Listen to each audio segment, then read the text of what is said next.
So এখন আমরা কথা বলবো অ্যারে নিয়ে।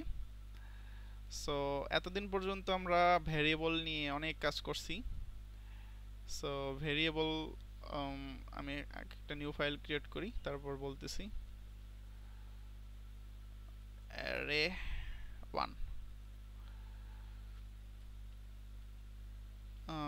ভেরিয়েবল নিয়ে আমরা মোটামুটি অনেক কাজ করছি। সো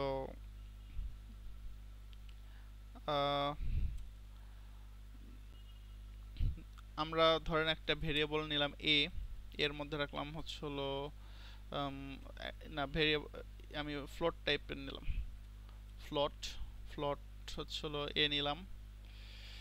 এর মধ্যে আমি রাখলাম হচ্ছে হলো একজনের সিজিপিএ, ধরেন হচ্ছে হলো একজন খুব ভালো স্টুডেন্ট, তার সিজিপিএ 4, এটা রাখলাম। তারপর আরেকটা নিলাম হচ্ছে হলো বি, ধরেন যে তার সিজিপিএ 3.9। তারপর নিলাম সি, ধরেন যে তার সিজিপিএ একটু কম, 2.9। ওকে, ধরেন আমরা তো জাস্ট অল্প কয়েকজনের সিজিপিএ এইভাবে আমরা স্টোর করতে পারবো, ABC dot dot dot Z পর্যন্ত। আবার ধরেন যে আমরা যদি জেরো শেষ হয়ে যায়, তারপর আবার ধরেন যে এ এ, জেড শেষ হওয়ার পরে এ, তারপরে এ বি, তারপর এ সি, হোয়াট এভার, আমরা এইভাবে স্টোর করতে পারি। কিন্তু এটা কি এফিশিয়েন্ট? আমাদের যদি ধরেন যে 1000 জনের সিজিপিএ যদি স্টোর করতে হয়, আমরা কি এইভাবে স্টোর করতে পারবো? Obviously not. কারণ খালি তো স্টোর করলেই হবে না, সেইটার যে সিজিপিএ গুলো যদি আমি সবারগুলো একসাথে দেখতে চাই, তাহলে আমাকে কি 1000 বার আমার প্রিন্ট এর মধ্যে পার্সেন্টেজ ডি নিতে হবে, তাই না? প্রিন্ট এফ, মানে এইভাবে কোড লিখতে লিখতে একদম মাথা খারাপ হয়ে যাবে। তারপর আবার এখানে আবার A B C, B C, এইভাবে হ্যান ত্যান লেখা, তাই না? আমার বিশাল বড় কোড হবে, আর অনেক মানে মানে বড় কোডের চেয়ে আর কি বিরক্তিকর হবে, তাই না? আর এটা আর কি কোনো ভালো কোনো ওয়ে না এইভাবে লেখা। সো সেখান থেকে আসছে আর কি আমাদের অ্যারের যে কনসেপ্টটা। সো অ্যারে হচ্ছে এমন একটা জিনিস, এর মধ্যে আমরা একটা ভেরিয়েবল আমি নিব, ফ্লোট, নাম দিলাম ধরেন সিজিপিএ। এর মধ্যে আমি অনেকগুলো, অসংখ্য, অসংখ্য বলা যাবে না, মানে এটা একটা মানে লিমিট থাকে, মানে আমি যতগুলো চাই ততগুলো আমি ডেটা আমি স্টোর করতে পারবো। ওকে, একটা সিঙ্গেল একটা ভেরিয়েবলের মধ্যে, সেই জিনিসটাকে বলে অ্যারে। সো এখানে অ্যারের একটা ফর্মাল ডেফিনিশন আছে, যদি আমি একটু পড়ি। Arrays are used to store multiple values in a single variable instead of declaring separate variable for each value. So জিনিসটা বুঝতে পারছেন যে একটা সিঙ্গেল ভেরিয়েবল থাকবে, কিন্তু এর মধ্যে মাল্টিপল ভ্যালু থাকবে। অবভিয়াসলি সেটা সেম টাইপের হবে। যদি আমি ফ্লোট নেই তাহলে সবগুলো আমার ফ্লোট টাইপের হবে, যদি আমি ইন্টিজার নেই তাহলে সবগুলো ইন্টিজার টাইপের হবে। এর মধ্যে আমি মাল্টিপল রাখতে পারবো না। মানে পাইথনে অবশ্য করা যায়, যারা হচ্ছিল পাইথন আগে শিখছেন তারা হয়তো বা মানে চিন্তা করতে পারেন যে এটা কেমন হইলো। আমি তো পাইথনের হচ্ছে মধ্যে আমি ডিফারেন্ট টাইপের ইয়া রাখতে পারি। সো যাই হোক, না পাইথনেও আবার ইয়া আছে, আমি আপনি লিস্টের মধ্যে রাখতে পারবেন না ডিফারেন্ট টাইপের, আপনার সেম টাইপের রাখতে হবে। ওকে, সো যাই হোক ওইদিকে যাচ্ছি না। সো এটার অ্যারে, অ্যারে যে বেসিক যে স্ট্রাকচারটা সেটা এরকম থাকে। একটা প্রথমে অ্যারের যে নাম, যে নামটা দিবেন সেটা, এরপরে থাকে সেটা সাইজটা, আপনি কত সাইজের নিতে চাচ্ছেন। মানে আমি যে একটু আগে বললাম না 1000 জনের সিজিপিএ রাখবেন, সো সেই সাইজটা আপনি কতজনের ডেটা রাখতে চাচ্ছেন বা কতটা ডেটা আপনি ভ্যালু রাখতে চাচ্ছেন, সেই সাইজটা এখানে একটা থার্ড ব্র্যাকেটের মধ্যে রাখতে হয়। ওকে, থার্ড ব্র্যাকেটের মধ্যে আমার সাইজটা লিখতে হয়। এরপরে আমি এখানে যদি ডেটাগুলো যদি লিখতে চাই, মানে ইনিশিয়ালাইজ করতে চাই, ইনিশিয়ালাইজেশন মানে হচ্ছে হলো জাস্ট এখানে আর কি, সরি ইনিশিয়ালাইজেশন না, অ্যাসাইন করে দেয়া। আমি যদি ডিরেক্টলি অ্যাসাইন করতে চাই তাহলে আমার সেকেন্ড ব্র্যাকেটের ভিতরে কমা কমা দিয়ে লিখতে হবে, মানে এটা আর কি অনেকটা আমরা যে ছোটবেলায় যে সেট করছিলাম না, সেট সেট পড়ছিলাম না, সেই সেটের মতো এইভাবে সেকেন্ড ব্র্যাকেট দিয়ে লেখা। আমরা ছোটবেলায় লিখতাম যে হচ্ছিল ধরেন এই যে এ সমান সমান এটা 2 3, তাই না? সেটের মধ্যে আমরা পড়ছিলাম। সো এই সেম জিনিসটাই আমরা এ এর মধ্যে এ সেটের মধ্যে হচ্ছিল অনেকগুলো ভ্যালু আমরা রাখতে পারি। সো অ্যারে জিনিসটা ওই রকম, খালি এখানে আমার একটা জিনিস করতে হবে যে আমার সাইজটা ডিফাইন করে দিতে হবে। ওকে, অ্যারের আমাকে সাইজটা বলে দিতে হবে। আমি এইভাবে চাইলে অ্যাসাইন করতেও পারি, আবার চলে চাইলে পরে অ্যাসাইন করতে পারি। আর আরেকটা খুবই ইম্পর্ট্যান্ট জিনিস, অ্যারের হচ্ছিল ইন্ডেক্সিংটা শুরু হয় 0 থেকে। সো এই জিনিসটি কি, এটা আমি একটু বিস্তারিত বলবো আপনাদেরকে, চিন্তার কোনো কারণ নাই। এই জিনিসটা বলে আজকের মতো ক্লাসটা শেষ করব। সো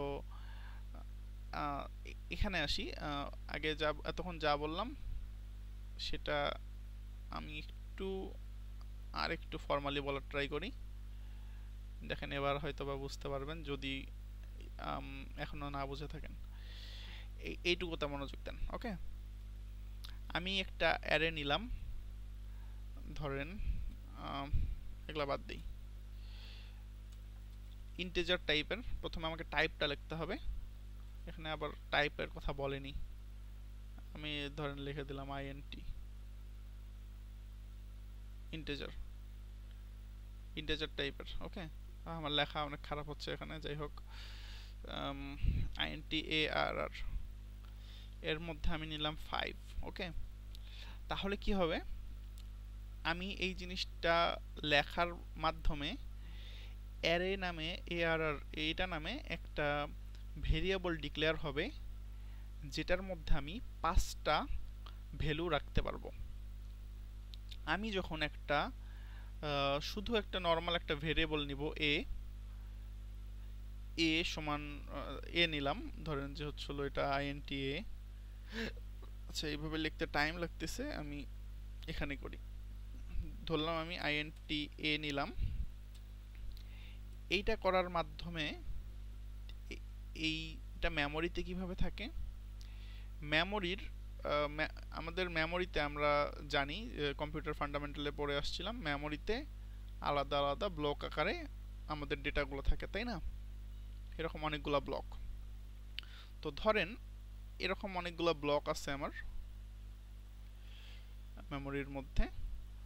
সো এই ব্লকগুলোর মধ্যে এ হচ্ছে ধরেন যে র্যান্ডমলি একটা মানে একটা ভ্যালুতে সে স্টোর হবে, যে এর মধ্যে আমার এ থাকবে, এটা আমার এর জন্য রিজার্ভ হয়ে যাবে। ঠিক আছে, এর মধ্যে ধরে আমি যদি 5 রাখি, এ সমান সমান যদি আমি ধরেন 5 লিখলাম, এ সমান সমান যখন আমি 5 লিখবো তখন আমার এর মধ্যে 5 স্টোর হবে। ঠিক আছে, সো তার মানে কি যে আমি এখানে মেমোরিতে স্টোর করতেছি, আমি এটাকে বোঝাচ্ছি যে এই জিনিসটা হলো এ, এই সেকেন্ড যে ঘরটা, এর মধ্যে আমি যে মানটা রাখবো সেটা আমার এখানে থাকবে, তাই তো?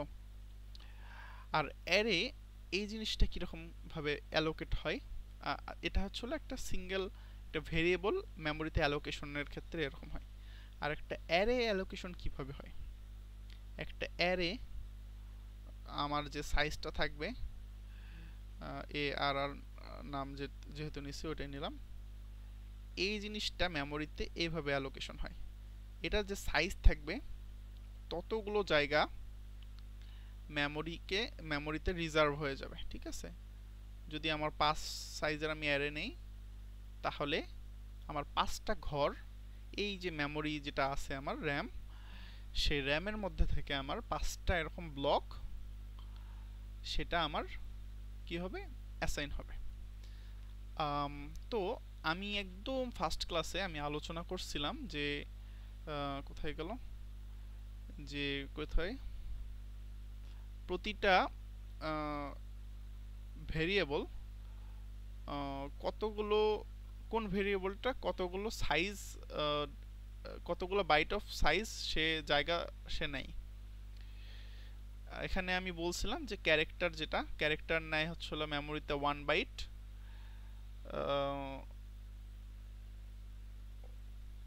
আর হচ্ছে হলো ইন্টিজার নেয় হচ্ছে হলো 4 বাইট অফ ডেটা, তারপর ফ্লোট নেয় 4 বাইট, আর হচ্ছে হলো লং লং নেয় হচ্ছে হলো 8 বাইট, ডাবল নেয় 8 বাইট। ওকে, লং ডাবল নেয় 8 বাইট। সো মানে এইভাবে মেমোরিতে ডেটাগুলো অ্যালোকেশন হয়, এই যে এতগুলো করে জায়গা একটার জন্য নিচ্ছে। আমি যখন এটা ইন্টিজার টাইপ নিচ্ছি, তার মানে এটার জন্য একটা, এই মেমোরিতে 4 বাইট অফ সাইজের সে একটা এরকম ঘর নিবে। আর যখন আমি একটা অ্যারে ডিক্লেয়ার করতেছি ইন্টিজার টাইপের, তখন এরকম 4 বাইটের সে 5টা ঘর নিবে। ওকে, সো এরকম সে 5টা ঘর সে নিল। এখন আমি তো নিছি সবগুলো, এখন আমি বুঝবো কিভাবে কোনটাকে? ধরেন আমি 5জন মানুষের কি মার্ক আমি রাখতেছি, 5জন মানুষের আমি মার্ক, আমি এক্সামের মার্ক আমি রাখতেছি। তাহলে আমি যদি এইভাবে রাখি, তাহলে আমি বুঝবো কিভাবে কোন টাকার মার্ক? তো এখানে তো আমাকে একটা লেবেলিং করতে হবে, তাই না? সো আমার অ্যারের মধ্যে যে ডিফল্ট যে লেবেলিং, সেটা আমার এরকম থাকে 0 1 2 3 4। ওকে, আমি 5জনের ডেটা রাখলাম, ধরেন যে তাদের নাম অনুসারে বা তাদের আইডি অনুসারে, যে যে আমি ফরম্যাটে আমি রাখবো, যে অর্ডারে আমি রাখবো, অ্যাসেন্ডিং বা ডিসেন্ডিং বা হোয়াটএভার, সেই অর্ডারে আমার স্টোর হবে। ওকে, 0 1 2 3 4, বা আমি যদি যেভাবে রাখতে চাই সেভাবে রাখতে পারবো, কিন্তু আমার ইন্ডেক্সিংটা শুরু হবে 0 থেকে। ওকে, এটাকে বলে ইন্ডেক্স।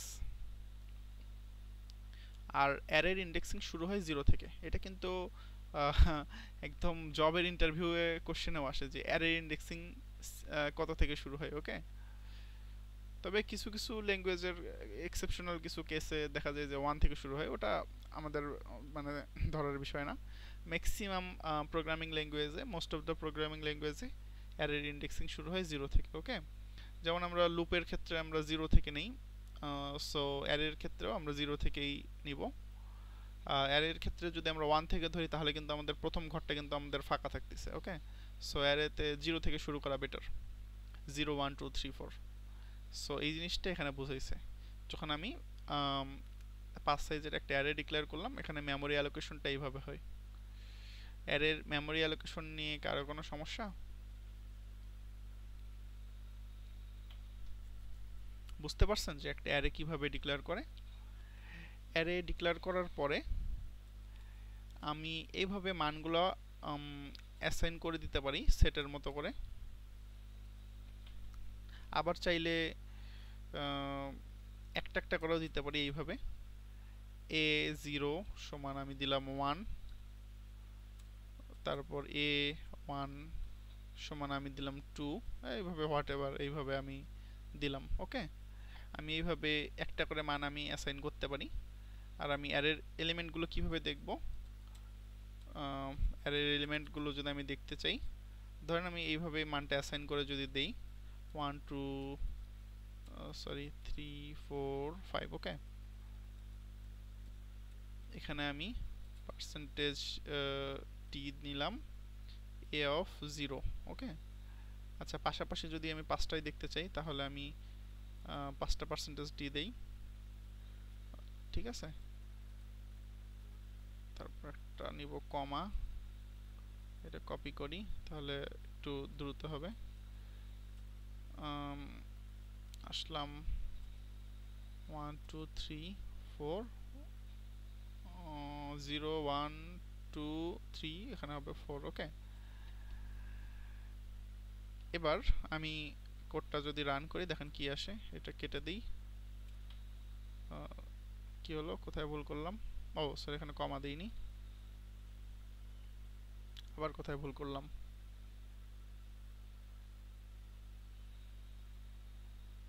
ও, এখানে আমি এ আর আর নিছি, তাই না? আমি তো এ নেইনি, এ আর আর নিছি। সো এ এ দিয়েই করি। ওখানে আমি লিখতে ভুল করছিলাম, যাই হোক। এই যে দেখেন আমার কিন্তু মানগুলো চলে আসছে। ঠিক আছে, সো আমি এভাবে এর মানগুলো আমি প্রিন্ট করতে পারি। সো আমি এটা লুপের মাধ্যমে করতে পারি। ধরেন আমার 5টা তো সবসময় থাকবে না, অনেক বেশি থাকতে পারে। সো আমি এখানে 5 নিলাম, i প্লাস প্লাস করলাম। সো লুপ আর এর মধ্যে কম্বিনেশন করার একটা সুবিধা আছে যে যদি আমি লুপের মান যদি আমি 0 থেকে নেই, তাহলে আমার অটোমেটিক্যালি প্রথম মানটা 0 থাকতেছে, পরের মানটা 1 মানে 4 পর্যন্ত যাবে, তাই না? 0 থেকে 4 পর্যন্ত এইভাবে। কিন্তু আমি যদি লুপের মধ্যে আমি যদি 1 নেই, তাহলে কিন্তু আমার সেকেন্ড মানটা চলে আসবে। সো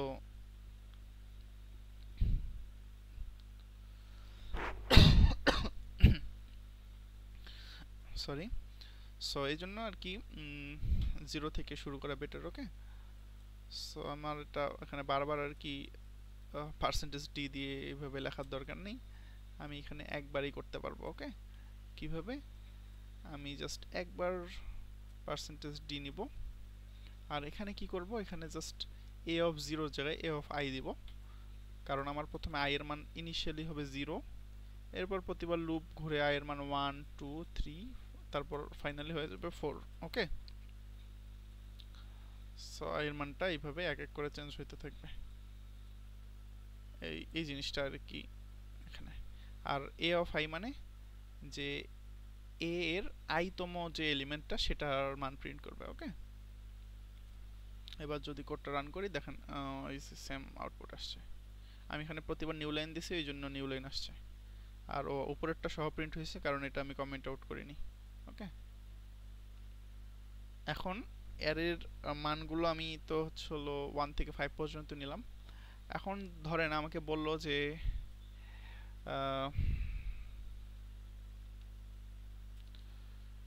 রিভার্স করতে, যে reverse the numbers of an array.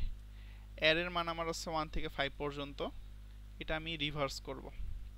Reverse বলতে এরকম আসবে, যদি আমার ইনপুট থাকে 1 2 3 4 5, এটার আউটপুটটা হবে এরকম যে 5 4 3 2 1। জাস্ট আমার এই জিনিসটা প্রিন্ট করতে হবে যে জাস্ট খালি রিভার্স অর্ডার। ওকে, এই জিনিসটা করার জন্য আমি কি করব, একটা লুপ চালাবো, আইএনটি আই সমান আইএনটি আই, আই লিখি, তারপর i less than i less than n i plus plus.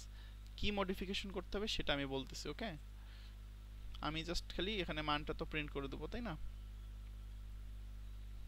কি মডিফিকেশন করতে হবে এটা আমি বলতেছি। এটা আমি একটা ওয়েতে করতে পারি, সেটা হচ্ছে হলো আমি আই সমান 0 রাখলাম, আই আগেরটার মতো করেই, এন না, আমি 5 পর্যন্ত নিচ্ছি যেহেতু আমি এখানে 5ই রাখি। যদি আমাদের অনেকগুলো ইনপুট থাকে এন সংখ্যক, তখন আমি এন লিখবো। ঠিক আছে, এখানে আমি কি করতে পারি, 5 মাইনাস আই করতে পারি। 5 মাইনাস আই করলে কি হবে, 5 মাইনাস আই করলে আমার প্রথমে আই এর মান 0, তারপর হয়ে যাবে 5 5 না, এখানে 4 মাইনাস আই করতে হবে। ওকে, তাহলে কি হবে, প্রথমে আমার লাস্টের যে ভ্যালুটা সেটা প্রিন্ট হবে, তারপরে তার আগেরটা, তারপর তার আগেরটা, এইভাবে। ঠিক আছে, প্রথমে আমার আই এর মান তাহলে আসতেছে কত, আই এর মান আমার 4 মাইনাস 0 সমান হচ্ছে হলো 4 আসতেছে, তারপর একইভাবে 4 মাইনাস 1 সমান আসতেছে হচ্ছে 3, এইভাবে আর কি 4 3 2 1, তারপর ফাইনালি লাস্টে 0, যখন আমার 0-তে যাবে 0। ওকে, সো এখন যদি এটা রান করি দেখেন কি আসে। এখানে আমি তার আগে একটা প্রিন্টএফ রাখতে পারি যে হলো রিভার্স অর্ডার। ওকে, রিভার্স অর্ডার এভাবে আমি রাখতে পারি। এবার যদি রান করি, আচ্ছা 5টার সাথে চলে আসছে, এখানে আমি একটা ব্যাকস্ল্যাশ এন দিই, তাহলে পরের লাইনে চলে আসবে। এই যে 5 4 3 2 1 রিভার্স অর্ডারে চলে আসছে। ওকে, প্রথমে আমার মানগুলো প্রিন্ট হয়েছে আর এরপরে রিভার্স অর্ডারে চলে আসছে। সো এই কাজটা আরেকটা ভাবে করা যায়, লুপটা যদি আমি উল্টা ভাবে চালাই, এই সেম কাজটা আরেকটা ভাবে করা যায়, লুপটা খালি আমি উল্টো ভাবে চালাবো। ঠিক আছে, আমি এ অফ আই প্রিন্ট করব, কিন্তু আমি এখানে লুপটা চালাবো হচ্ছিল 4 থেকে, তাই না? আর এটা কতক্ষণ পর্যন্ত চলবে? 0 পর্যন্ত। আর এখানে আমি মান 1 করে কমাবো। ওকে, তাহলে কি হবে? আমার প্রথমে আই এর মানটা হবে 4, তো এ অফ আই মানে এ অফ 4 যেটা, সেটা প্রিন্ট করবে। এরপরে লুপটা ঘুরে আই এর মানটা এক কমবে, এখানে কিন্তু বাড়বে না, এখানে 1 কমবে, কমে হয়ে যাবে 3। তো এ অফ 3 যেটা, সেটার যে মানটা সেটা প্রিন্ট হবে। এরপর আবার 1 কমবে, হয়ে যাবে 2 1 0। যখন 0 হবে, 0টাও প্রিন্ট হবে। কিন্তু যখন 0-র চেয়ে যখন ছোট হয়ে যাবে, এখানে কিন্তু আমি লিখছি হচ্ছিল less than or equals to 0, কারণ আমার এখানে 0টাও নিতে হবে। ওকে, এই জন্য লেস দ্যান অর ইকুয়াল নিছি, তা নাহলে কিন্তু শুধু লেস দ্যান নিলেও হতো, যদি আমার 0টা না লাগতো। তো যেহেতু আমি 0 পর্যন্ত নিব, সো সেই জন্য লেস দ্যান ইকুয়াল 0। ওকে, তো যখন আমার 0-র চেয়ে ছোট হয়ে যাবে, ধরেন -1 হয়ে গেছে, তখন আর প্রিন্ট করবে না কিছু, লুপ থেকে বের হয়ে যাবে। তো ওখানে এক্সিকিউশন শেষ। ওকে, সো আমি এই জিনিসটা আপাতত কেটে যদি এই জিনিসটা রান করি, দেখেন তাও এই যে সেম ভাবে প্রিন্ট হয়েছে। ঠিক আছে,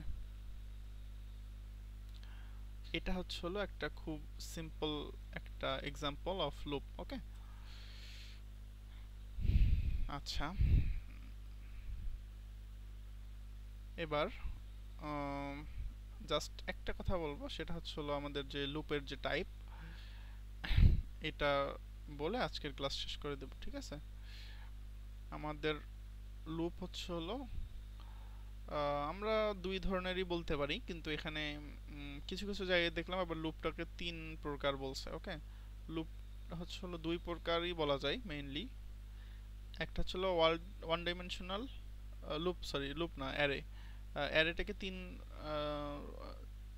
2 প্রকারই বলা যায়। একটা হচ্ছে হলো ওয়ান ডাইমেনশনাল অ্যারে, আর একটা হচ্ছে হলো 2 ডাইমেনশনাল অ্যারে। ওকে, আরেকটা হচ্ছে হলো মাল্টি ডাইমেনশনাল। তো 2 ডাইমেনশনালটাও কিন্তু মাল্টি ডাইমেনশনালের মধ্যে পড়ে, তাই না? কারণ একের চেয়ে যেটা বেশি সেটাই তো মাল্টি। সো এটা আলাদা করে রাখা হয়েছে, কারণ আমরা সবসময় ওয়ান ডাইমেনশনাল আর হচ্ছে হলো 2 ডাইমেনশনাল এটাই বেশি ইউজ করি। 3D 4D 5D এগুলো আসলে আমরা আর বাস্তবে ইউজ করি না। বাস্তবে এটা আর কি মানে এটার ইউজ করা অনেক কঠিন, এটা ইমপ্লিমেন্ট করা অনেক কঠিন। কারণ আমরা সচরাচর হচ্ছে হলো ওয়ান ডাইমেনশনাল বা 2 ডাইমেনশনাল বা হাইস্ট 3 ডাইমেনশনাল জিনিস নিয়ে কাজ করতে পারি। এর উপরের যে ডাইমেনশনগুলো আছে সেগুলো তো আসলে আমাদের স্কোপের অনেক বাইরে। তবে ইদানিং হচ্ছে হলো কোয়ান্টাম কম্পিউটিং বা বিভিন্ন কেসে অ্যাডভান্সড প্রোগ্রামিং ল্যাঙ্গুয়েজ ইউজ করে 4D 5D নিয়ে কাজ করা হচ্ছে। ওগুলো আর কি এখনও রিসার্চ পারপাসে আছে, কিন্তু ওগুলো আর কি আমাদের বোঝা অনেক কঠিন। আমরা যেভাবে one dimensional array 2 dimensional array বুঝতে পারি, ওইভাবে আর কি পরের যে উপরের যে ডাইমেনশনগুলো ওগুলো বোঝা অতটা ইজি না। সো ওয়ান ডাইমেনশনাল হচ্ছিল এরকম যে জাস্ট একটা আমি ইয়ে করব, কি বলে, অ্যালোকেশন করে দিব, এটার যে ইয়েটা থাকবে, কি বলে, সাইজটা, সেটা করার পরে আমার যে এইভাবে যে মেমোরিতে যে জায়গাটা যে নিবে 1 2 3 4 5 এইভাবে যে 5টা জায়গা নিবে একটা লিনিয়ার একটা ওয়েতে, সেটা হচ্ছে আমার ওয়ান ডাইমেনশনাল অ্যারে। মানে আমরা এতক্ষণ যে এক্সাম্পলটা দেখলাম, যে এক্সাম্পলগুলো দেখলাম, সেটা হচ্ছিল ওয়ান ডাইমেনশনাল। আর 2 ডাইমেনশনাল অ্যারে হচ্ছিল এক কথায় বলতে গেলে হলো ম্যাট্রিক্স। আমরা ম্যাট্রিক্স করে আসছি ইন্টারমিডিয়েটে। সো সেই ম্যাট্রিক্সটা হচ্ছিল একটা 2 ডাইমেনশনাল অ্যারে। ওকে, এখানে ম্যাট্রিক্সে কি থাকে, রো থাকে, কলাম থাকে। তারপর আমরা হচ্ছে হলো মাইক্রোসফট এক্সেল বা গুগল শিট দেখছি, ওখানে থাকে কি রো কলাম। সো এটা হচ্ছে হলো 2 ডাইমেনশনাল অ্যারের এক্সাম্পল। আর 3 ডাইমেনশনাল অ্যারে আসলে আমরা এভাবে ভিজুয়ালাইজ করতে পারি না, কারণ 3 ডাইমেনশনে কি থাকে, হচ্ছে হলো দৈর্ঘ্য প্রস্থ উচ্চতা হিসেবে যদি আমি দেখি, তাহলে ধরেন আমরা যদি একটা লেখচিত্র আঁকি, একটু সাইডে আঁকা ট্রাই করি, এটা আমার হচ্ছে হলো 2 ডাইমেনশন। একটু সুন্দর করে আঁকি, ব্যাখ্যা হচ্ছে কেন। আচ্ছা, এক্স আর ওয়াই অক্ষ আর জেড অক্ষ আমরা এইভাবে লিখি, ঠিক আছে? কিন্তু আমরা কিন্তু 2D সারফেসে আমার যে এই মনিটর স্ক্রিনে কিন্তু 3Dটা কিন্তু বোঝা যাচ্ছে না, এটাকেও 2D এর মতোই লাগতেছে। এটা হচ্ছে হলো সামনের দিকে আগানো, ঠিক আছে। এটা হচ্ছে হলো আমার ভূমির সাথে সমতলে আছে, আর এটা হচ্ছে হলো লম্বভাবে আছে। ওটা হলো উচ্চতা, আর এটা হচ্ছে হলো সরি, এটা হলো দৈর্ঘ্য, এটা প্রস্থ, আর এটা হলো উচ্চতা যে জিনিসটা সেটা কিন্তু 2D সারফেসে দেখা যায় না। আমরা 3Dতে আমরা আমাদের চোখ দিয়ে দেখতে পারি, কিন্তু আমরা হচ্ছে হলো মনিটরে বা খাতায় এই জিনিসটা আমরা দেখতে পারি না। সো এটা আমরা ভিজুয়ালাইজেশন ঠিক মতো করতে পারি না। সো 3D বা 4D বা 3D পারি না, 4D 5D তো দূরের কথা। ওকে, সো আমরা অ্যারে সাধারণত 1D 2D পর্যন্তই সীমাবদ্ধ থাকি। সো আশা করি বুঝতে পারছেন। এই ক্লাস নিয়ে, এই অ্যারে নিয়ে কি কোনো সমস্যা আছে যা যা বললাম এর মধ্যে?